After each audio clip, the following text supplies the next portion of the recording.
Right now, though, there's news this morning of a new breakthrough vaccine for brain cancer. Well, Dr Amir joins me now. Trials on this have actually already begun, haven't they, Amir? It sounds really hopeful, doesn't it?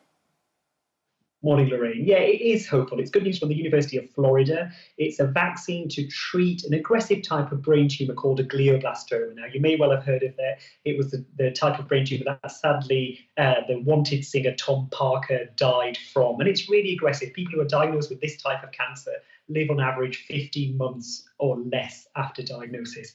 Now, so this will be welcome news. The vaccine itself, it's based on the same mRNA technology that the COVID vaccines were based on. And what will happen is that a sample of the brain tumour or the whole brain tumour will be surgically removed from the patient, analysed under a microscope, and a vaccine will be made up based on specific proteins of that brain tumour in that person. So it's a very specific vaccine to that person, which trains the immune system to attack the brain tumour itself or whatever might be left behind and get rid of it that way. Fingers crossed. It's a small study so far. It's only 4 people, but it brings positivity for the future. It's similar to the vaccine we spoke about on Friday, used to treat melanoma. So Yes. some good news, hopefully. Wow, it really is. It's amazing, the scientific breakthroughs that are happening. Tell me about King of the Jungle, Sam Thompson. Now, Sam, he's been talking on his radio show about his ADHD.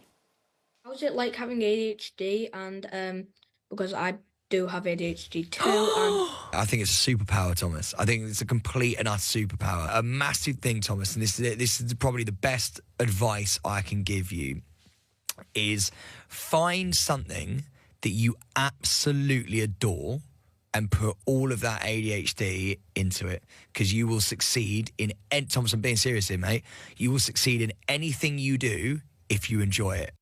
Do you know what? That's lovely advice, and it's spinning something right round, isn't it? Making a positive out of something that some people might consider a negative. Yeah, absolutely. You can see why that clip's gone viral. Sam Thompson, obviously King of the Jungle, has ADHD himself. Now, he's framing ADHD as a positive thing there. And I think that's really important because it's often thought of as a negative thing that can hold people back. And that's the same for other things that make people neurodiverse, like autistic spectrum and dyslexia. And we want that reframed. With the right treatment and support and diagnosis in place, it certainly can be a positive thing, because people who are neurodiverse, often they think differently to those who are not, and they think outside the box, and that can enrich the lives of families and workplaces. They often have really creative streaks as well. And as Sam Thompson was saying there, they know their strengths really early on and can focus on that. And all of that can be a really positive thing. Now, ADHD in children in particular will present differently in girls and boys. Girls are often misdiagnosed as being anxious, low in mood, or depressed, when actually, in fact, it's ADHD. But the classical symptoms that can affect both sexes are inability to concentrate and focus on tasks, being fidgety, interrupting conversations, not being able to concentrate on things. And in adults, that can lead to impatience. It can cause difficulty prioritizing tasks as well. What I will say, the key thing here to make anything that makes you neurodiverse a superpower is diagnosis, support, and treatment. And that is what is lacking at the moment. People face huge waits for those kind of things, and that's what needs to get better. Exactly, exactly. Now, lots of people are watching this Netflix show on gut health, and I know it's something you've talked about before, and there's lots of things that we can do to just, to take care of ourselves, to take responsibility for our health.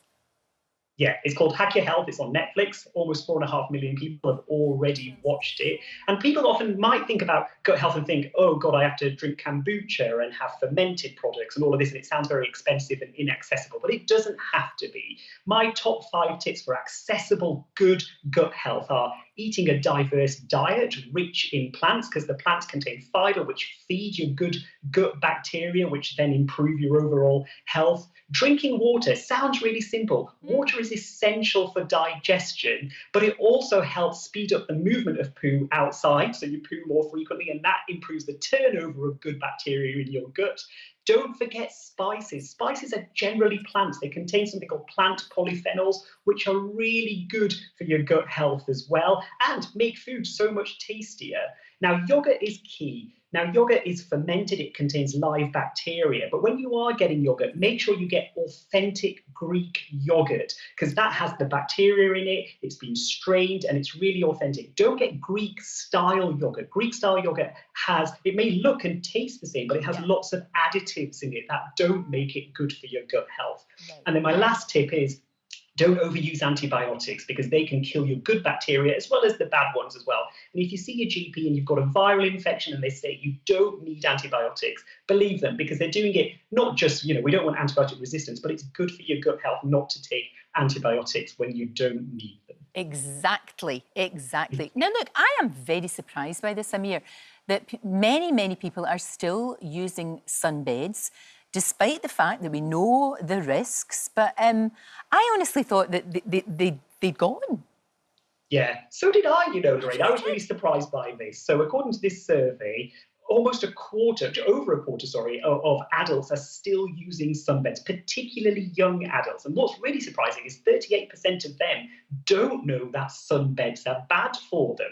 Now, sunbeds emit really harsh UV rays, and that increases your risk of all types of skin cancer, but particularly melanoma, an aggressive type of skin cancer that can spread to other parts of the body. And so it's really important. I'm going to put my big boy GP voice on now. Don't use sunbeds. Embrace your skin tone. They prematurely age you as well. Yeah, you might have a tan for a few months or weeks or whatever, but you look older at the end of it. Who wants that? And let's embrace pale skin. I love it. Let's embrace it. All skin tones should be embraced. Well, exactly. That's very true.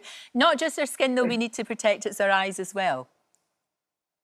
Yes. Now, the sun affects our skin, but actually our eyes are 10 times more sensitive to the sun as well. So sunglasses are really important. Sun damage can affect the whites of our eyes. It can lead to yellow and red patches. It can affect the retina at the back, increase your risk of cataract as well. So when you're getting sunglasses to protect your eyes, make sure they have 99 to 100% UV protection in the lenses. And actually, don't forget the skin around your eyes as well. They're really prone to sun damage and skin cancer. So even though they're really fashionable, they're really good for you, big sunglasses are good because they protect all of that area there. And if you're going skiing, don't forget that sun glare off the snow is really important. So get polarized lenses or wrap around glasses that protect all of that area. You look cool and you are protecting your eyes. What more do you want? Exactly. Amir, thank you. Thank you for that sensible advice as always. Thank you. Talk to you real soon.